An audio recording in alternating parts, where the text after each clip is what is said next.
I'm joined here today by Adele Hawkes. Adele is a positive psychology coach who works with people to help build their strengths, emotional intelligence, and create a happy and successful life. So Adele, thank you for joining us. Thank you very much for having me. So first of all, just to get people on board with the terminology, what is positive psychology? Good question, because I think a lot of people don't really understand the term. It's still quite a new discipline of science. It's only really been around for, well, about 30 years, which doesn't sound that new, but it still is. It's still very much In developing. psychology, In psychology, that's quite new. So the way that I like to think about it is it's the science of optimal human functioning. So the things that really make us flourish and thrive. Whereas before, psychology was very much focused on everything that was kind of going wrong with people. You know, they're looking at mental illness and disorders and that kind of thing. And positive psychology looks at the other side, which is, you know, all the things, well, it's quite often called the science of happiness.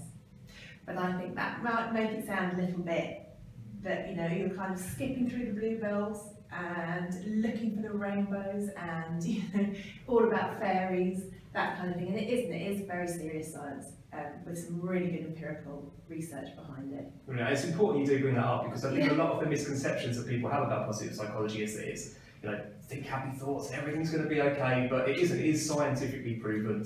Absolutely, yes. There's a very, very busy kind of industry behind it, all trying to work out all the time things that are really going to make a difference to people's psychological and also their subjective well-being. So that's what we're really talking about when it comes to positive psychology. Brilliant. And you work as a positive psychology coach. I do indeed, yes. So can you explain what that is and Yes. how it differentiates from a normal coach? Well, funny enough, I think actually the term coach can do with a bit of explaining as well, because I think there's a lot of misconceptions around that as well. So a coach's role essentially is to facilitate the development of somebody else. So in really simple terms, I work with children and adults who are in one place and they want to go somewhere else. And a positive psychology spin on that is the approach that I take is very much working with somebody's strengths, their kind of innate strengths, because I'm all about taking the path of least resistance, and it just makes so much more sense to do, you know, use the things you're already good at in order to deal with things that aren't going so well, you know, and to get you to wherever it is that you want to go. It's an approach that makes complete sense to me.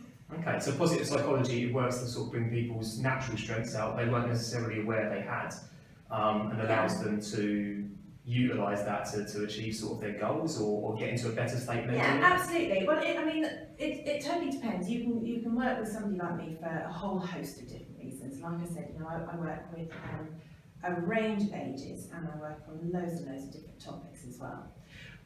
So it could be something, a really common thing that I work with people of all ages about is self-confidence and self-belief. So we've all got an inner critic, and I think for a lot of people that voice is turned up, that volume is kind of high, you know, so you listen to this inner voice telling you that you can't do it, you're probably not good enough, and you probably won't be able to achieve whatever it is that you want to achieve. But that's not based in any kind of reality, that's just something that's going on in your head. And when you kind of realise that, and are aware that that's happening to you, that's when you can stop it and change the narrative, change the conversation that you're having with yourself. And even something as simple as that can be really quite transformative for children and for adults as well. And part of that, in fact for me it's the central part of that, is knowing yourself and knowing what you're good at.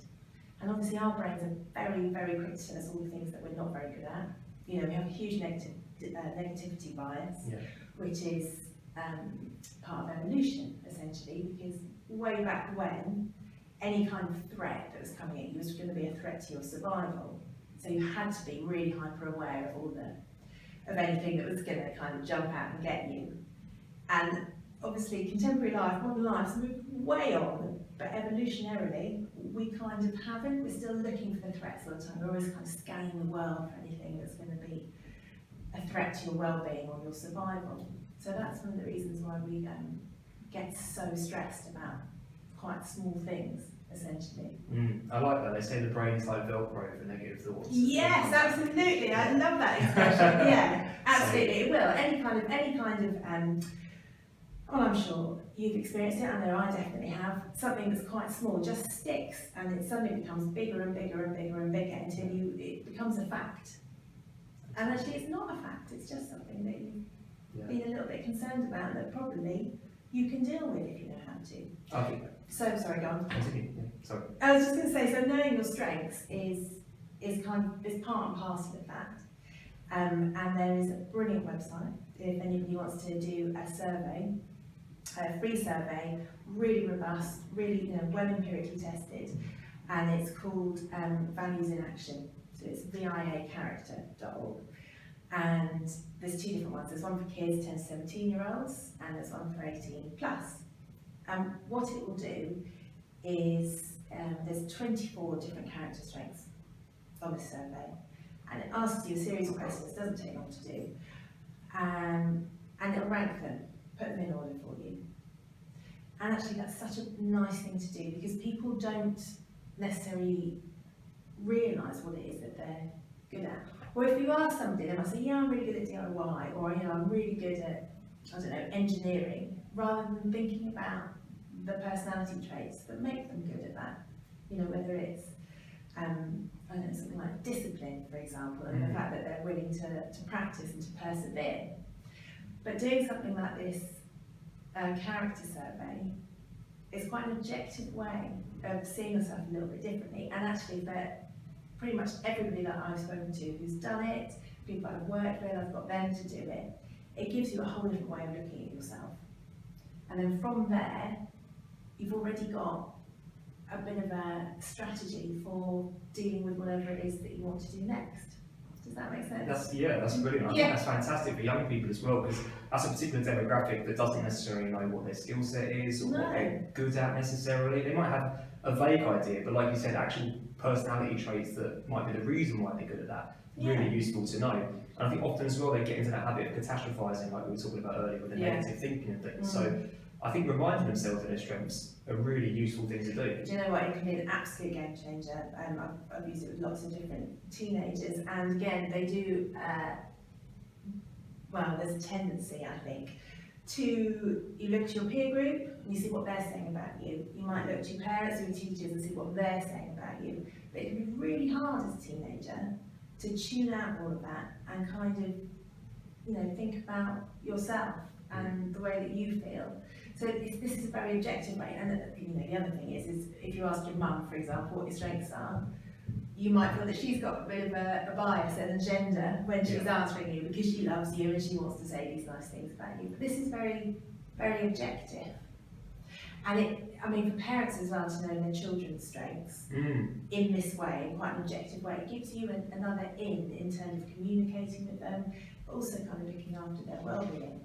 And you work with young people from 12 to 16? That's right, yeah. So how would sort of a typical session go with you? Obviously nothing's typical when dealing with young people. It's not really typical. What do you try and achieve out of the block, or perhaps it is that you do with them? Right, it really depends. So sometimes I do workshops, and that will tend to be around quite specific subjects, and they'll come, so for example, maybe around resilience, or around emotional intelligence, or around character strengths. Those kind of things. One-to-one is much more led by the child. So there will tend to be something that is going on for them. That means they want to speak to somebody, or their parents want them to speak to somebody. And that doesn't mean there's something negative. This is, coaching isn't counselling at all. And if the child needs counselling, and that is obvious to me, then that is obviously what I would advise. That they are very different. I'm not trained as a counsellor. Coaching is very different to that. But I think where there's real value in the child seeing a coach is the fact that there is a misconception around, you go and see a counsellor and there's something wrong. So you're a school counsellor, there's something going wrong for you, and that's why you need to go and speak to somebody. But actually, going to see a coach is very different. There doesn't have to be something going wrong. Things could be going well, you just want them to go better. Yeah. Or you could feel stuck around something, which again, there's no trauma there, there's nothing sort of intrinsically negative, but just a bit stuck and you're not sure what to do next. So you go to a coach and then you work out what to do next. That kind of thing. So does that make sense? Yeah, I think that's a brilliant point as well, because there is such a stigma for young people going to see a counsellor or something like that, that it's negative. There shouldn't be. There absolutely shouldn't be. I feel very, very strongly that there shouldn't be anything. I think we all suffer from this perception that mental illness is some sort of personal failure. For kids and for adults as well. And it isn't. We wouldn't, if you had a cold, that wouldn't be, because your body's not strong enough to fight that cold bug. It's just, you've just got a cold. My mum would say it because I didn't wear my vest. Yeah! There are things perhaps that you can do, but it's not, we need to think about mental health in a totally different way. And I think mental health is really important also, just to mention that. To me, mental health isn't just the absence of mental illness. Mental health is when you really feel that you are doing well, that you are thriving in what you're doing, that you are flourishing, and that you've got the kind of psychological capital as well to get to wherever it is that you want to go. Absolutely. Does that make sense? Yeah, 100%. That's great. So you talk about, you mentioned values and actions earlier, and I know that values in action earlier. I know it's something that you use in the work that you do. Can you tell us a bit more about those and what you do? Well, that's character strengths. Character strengths. Yeah, it's the same thing. Yeah. So working with children, for example, I might get them to do that survey before they come to me. Okay. So that puts them in a particular frame of mind where they're already slightly thinking, oh, okay. I might be a little bit stuck at school with friendship groups, for example, but this is a different way that I can look at what's going on. So they come in quite a positive frame of mind, first of all, and from then we would look at what's already going well for them, where they're already using these strengths, and how they can perhaps apply those kind of strategies to areas where things aren't going quite so well. So it's very much, it's always very much led by the child and what's going on for them. And coaching is very much not about me giving you the answers. It is, that totally is the antithesis of what's going on. I believe wholeheartedly that you are the expert of you, and absolutely you are, and I can't possibly in an hour or 2 hours know as much about you as you know about yourself. But what I do know about and what I can help you with is thinking about things a little bit differently and teasing out the answers from you so that you're able, or the child's able, to find solutions that really work for them.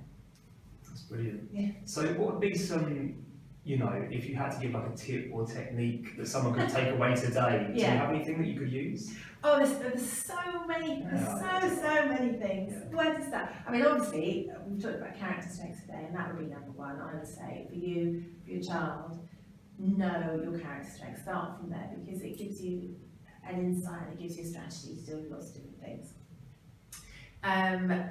Other things, I mean, one of the things that I think we kind of, as a culture now, we kind of suffer with is this sense of entitlement, and I think that's a bit of an issue for kids.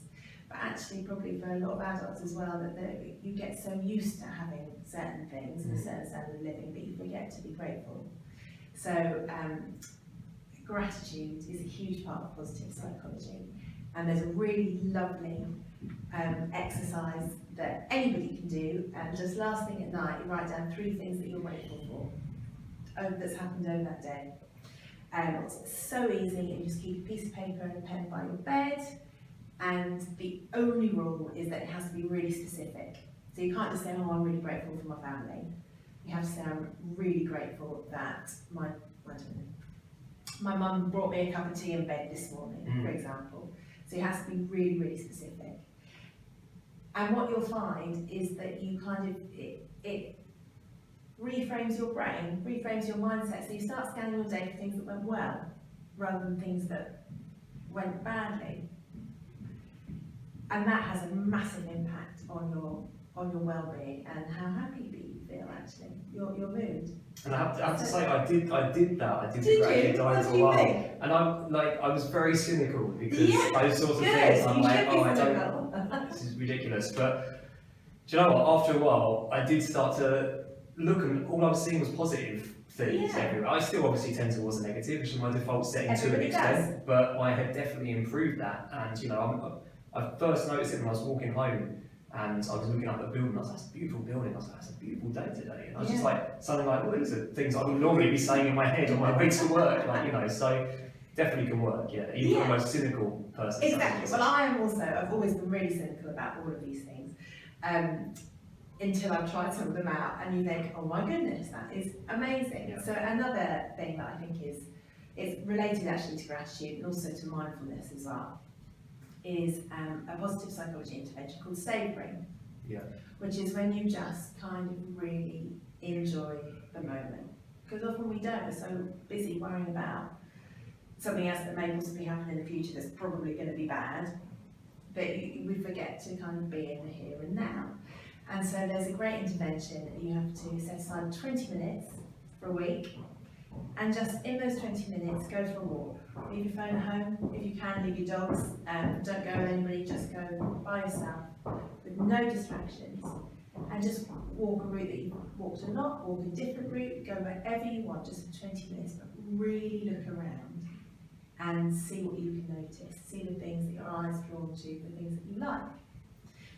So this is an intervention that when I heard of, I thought, well, that sounds rubbish. You know, what am I going to get out of 20 minutes a day going for a walk over a week? I can't, you know. And I look around anyway when I go for a walk. I know that I'm looking around.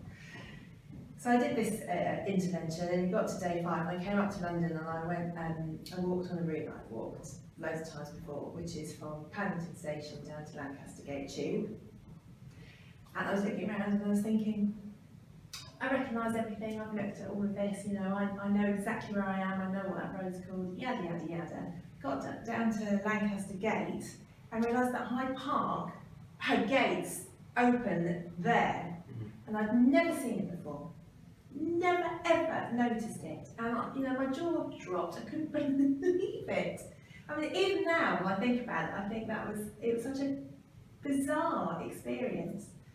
And that really was like a light bulb moment for me, that I realised how much we do spend every day just running on autopilot, and you don't look, you know, you don't notice half the things that are really going on around you. So the savouring one, that's a really good intervention. That's brilliant. Yes, you listed some brilliant ones. Yeah. Another thing I've heard as well is similar to savouring, I suppose, is look up. I don't know where I heard it from. Well, it's very similar, yeah. Yeah, but really every now and then similar. I find myself walking, especially around London and things like that, you look up at the tops of buildings, and it's incredible. You see things from a different perspective. Amazing. There's different architecture, statues, just incredible artwork. But the buildings are so old, it's beautiful artwork.